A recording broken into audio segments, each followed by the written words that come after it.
Wala tayo sa ilalim ng kautusan, kundi sa ilalim ng biyaya. Bunga ng Espiritu ay ano?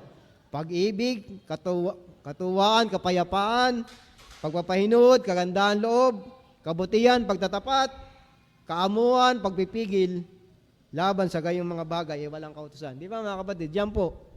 Yan po yung dapat na taglay ng bawat sa atin. At kung yan ay taglay ng bawat sa atin, hindi tayo masusumpungan na lumalabag, gumagawa. Hindi na kailangan ipaalala sa atin yung nilalaman nung 2 tipak na bato na utos ng ating Panginoon. Ika nga, kusa ng gagawa yan. Kusa ng makikita sa atin. Kusa ng gagawa sa ating mga buhay dito sa ibabaw ng sanlibutan. Dahil meron tayong Espiritu na sumasa atin. Merong gumagabay sa bawat sa atin. Meron nagpapaalala sa bawat sa atin. Meron nagbibigay ng gabay upang makalakad tayo, makagawa tayo ng ayon sa kalooban ng ating Panginoon.